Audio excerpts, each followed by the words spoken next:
What's up, everyone? Thralls of Metal back again. I'm Shredlord. Necrotic Nick. And we are here to bring you an album review. Today, we are reviewing the long awaited Liquid Tension Experiment number 3, which came out in 2021 on Inside Out Music. Now, of course, everybody knows this band was formed in 1997 in New York, and it consists of basically a supergroup. It is John Petrucci and Mike Portnoy of that little band nobody knows, Dream Theater. It is Tony Levin, a gentleman who plays the Chapman stick in this. He worked with Peter Gabriel. He has his own band called the Soundstick Men, and he did a stint in King Crimson as well. Guy is, what, 74 now? 74. 74. Wow. Still badass. And how could we forget the other member of Dream Theater who wasn't always an original member of Dream Theater, but because of this band, that's actually how he got into Dream Theater.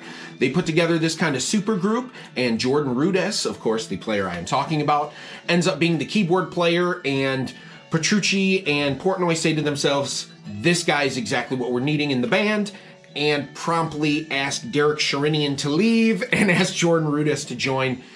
And the rest, as they say, is history. Jordan Rudess has played also with countless people since the late 80s. He went to Juilliard. Just everybody in this band is pretty much A+ at what they do. It's a ridiculous level of talent across the board. And oddly enough, the only person that I have seen live out of this entire batch of musicians is Tony Levin. I got to see him play with Peter Gabriel on the sort of like anniversary tour of So. I think it was back in like 2009. And yeah, he's unbelievable. Much like the rest of this lineup. How could this fail? I don't think it could. I kind of knew going into this that I was going to be dazzled, but my main thing was, with instrumental, like prog stuff, and I mean, I guess you could say this is also kind of a shred forum too, because you have Guitar Jesus, John Petrucci in there. It was going to be an interesting amount of like wankery, showboating, and songwriting. And honestly, I get a lot of both, and they both work well. Opening track, Hypersonic. The opening blitz, as I call it. This is an insane run. Like, they pretty much just demonstrate that they are better than everyone. More talented than everyone within the first 30 seconds of the song. These scales and just insane drumming, it makes your head spin. And then we get into just a kind of surprisingly heavy song. I really didn't expect like a lot of super heavy material from this band, even though, Dream Theater definitely has her heavier moments. But kind of thrashy meets jazz fusion, and of course, just trade-offs between Petrucci doing stuff that only Petrucci can do. I can't describe it. He could probably describe it better. And then Rudess mashing him in stride with his keyboard antics, and I was already bewildered. It was whimsical. It was very whimsical. This album pulled me in right away because, once again, from that moment opening riff of Hypersonic, it also gave me this feeling like I was somehow stuck in this period of Systematic Chaos by Dream Theater and Paradigm Shift, which is a song off another Liquid Tension Experiment album. Great song if you haven't heard it. And I was into it already. Just not hearing John Petrucci and Mike Portnoy play together that much lately, let's be honest, for us fans, it sucked. And it is what it is, blah, blah, blah. But the magic that these two have playing together is instant and right from the start. The chemistry there is undeniable. And then even going into the second track, which is Beating the Odds, more like beating my meat feverishly during this song. I love this song. It starts off with this kind of up-tempo Rush, very Rush, or maybe some Trevor Rabin era Yes. I got 80s Yes. Nice upbeat. But once again, then it goes after this beautiful Petrucci solo, Petrucci doing what he does. It goes back to that kind of track constant motion. It may be the damn same riff, which is sometimes what Dream Theater will do a lot, is they will reference pieces and parts from other songs, and I'm almost positive it could be the post-420 effects, but I'm pretty sure I heard some Systematic Chaos riffs in that song itself briefly, and just to hear that again, it gave me a nostalgia overload. I really liked the fact that these first two tracks are night and day from each other. Like, I really liked that. I was kind of expecting, well, I don't really know what I was expecting, but, like, sometimes prog will get in this similar gear where everything is about, just dazzling you with a million notes and weird time changes, but these are more about songwriting too. And this song, Beating the Odds, had that instant sort of like early 80s, almost late 70s feel, but with modern production. And I mean, the riff in it, the main riff that they keep bringing back, has like a classic rock sort of hook to it. And I just really liked that. But of course, you throw in all the insane shredding in there, and you have just a really wild, fun song to follow. Like, you're really drawn into this. And speaking of shredding, that's a term we're going to throw around a lot during this review, but I think it goes far beyond just like them showing you how many sequences in a row they can play. It's really about them doing what they've always done, which is be technicians of the instrument. But what I feel like John Petrucci is super good at is also being able to slow it down and write a really strong hook, a really strong melody. Jordan Rudess too, of course, but to just say shred would be an understatement. There's areas, I feel like I could hear a lot of the different elements of John Petrucci's heroes. If you've ever done any research or, read into his history, he's big into like Al Di Meola, the Steve Morse from the Dixie Dregs, Steve Vai, that kind of stuff. The part in Beating the Odds was very Vai-esque, very Steve Vai, got some Lydian going on, and then of course the silky smooth leads gave way to some Vai-esque phrasing as well, or flutters with the wah on, things like that. And also hearing when you run sequences sometimes the way that him and Jordan Rudess would, it's very reminiscent of me on how on Al Di Meola records that Al and sometimes Al and the keyboard player would just sync up these insane runs and just go toe-to-toe with them. So it was very cool to hear that, because I learned about all this cool shit from Petrucci. Being a kid who got into progressive metal and going, okay, what made you want to sound like this? Because I loved how they sound so much. And then discovering all these things. It was nice to hear the references, but hear them in their own way. Now, I like how it gets back on track to some of the more heavy material on The Passage of Time. This, I believe, was the first single released. And this one, I really like just the songwriting dynamics. Yes. Like, even if you took out all the ridiculous soloing from both Rudess and Petrucci, not that I'd want it removed because it's amazing, you would have a solid just song with really cool dynamics that would kind of bounce back and forth between really heavy moments, like some of the heaviest moments on this album, to some of the softest moments. And it's really cool, that dynamic shift in there. It could have been a Dream Theater song. It really if could have. James LaBrie sang over it. I think it was three dudes doing what they know how to do best, and it sounded really, really good. And I gotta say, Portnoy absolutely destroys on this. It's been a while since I sat down and listened to Dream Theater in the Portnoy era, which was most of it. And I just forget how amazing that dude is. It's undeniable. He's just... It's nothing against Mike Mangini. No, Mike Mangini good is too. a fabulous drummer, but the magic of Mike Portnoy is something that can't be duplicated. The X factor, if you will. Mike Portnoy has an X factor that cannot be duplicated. It's one of the most creative drummers out there. His fills are spot on. A human metronome.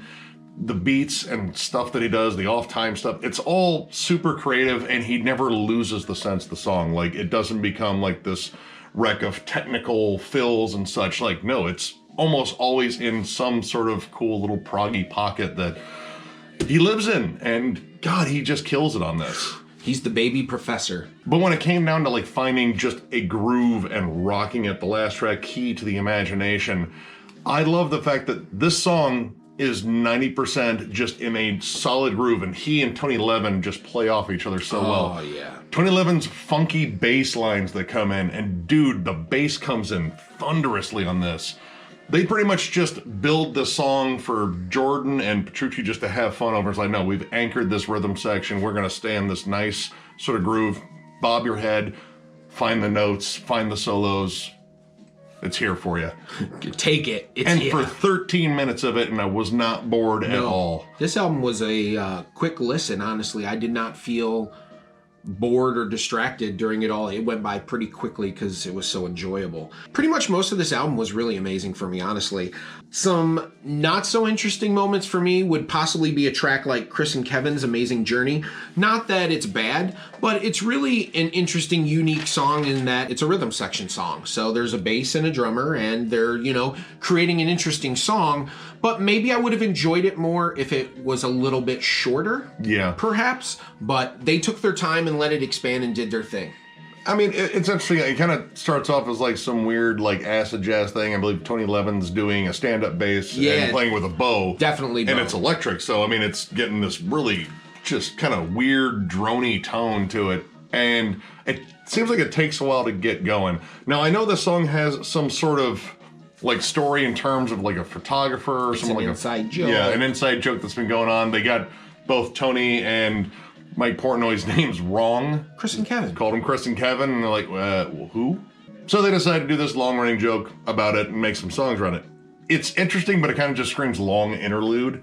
And Liquid Evolution, for me, while I like this song, and I think it has a distinctly different vibe than most of this album is, it's more chill. It kind of feels like 80s Pink Floyd, like Learning to Fly. Except for the overuse of a certain synth effect that sounds like someone's wind chimes that were recorded. I'm going to disagree with you. I know. I'm going to disagree with you. I think it's too much. You could have left that layer out and let this be this chill vibe, because Petrucci does this gorgeous, like, more feel solo, like, you know, just channeling a little bit of David Gilmour in there.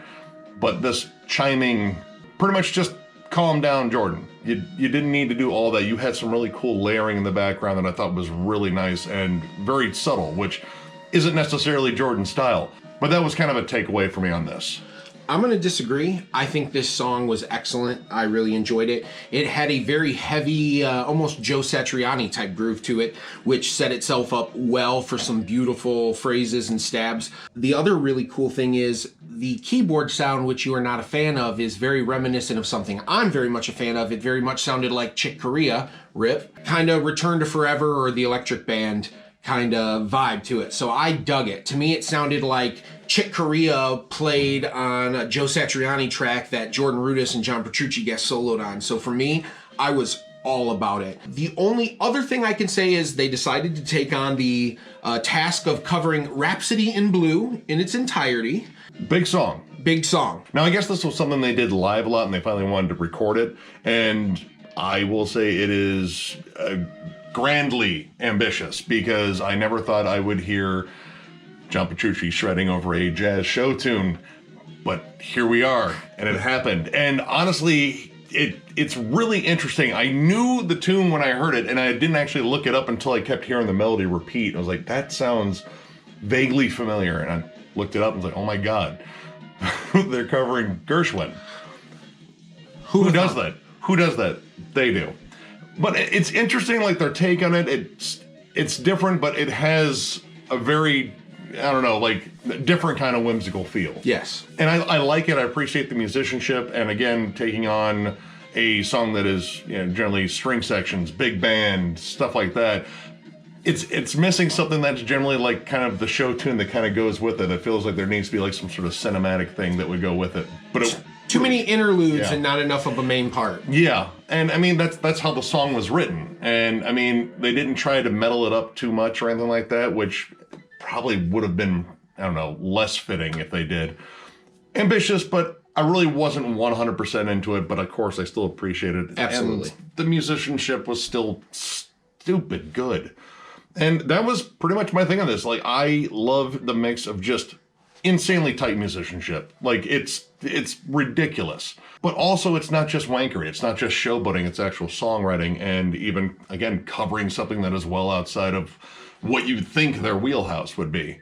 So, yeah, I was pretty impressed with this. And I kind of knew I would be. So, overall, I'm going to give this 4 stars. This is a banger. And I think it's better than the last Dream Theater album. I do. God, I miss Portnoy. Portnoy rips. Portnoy and Petrucci together. My God.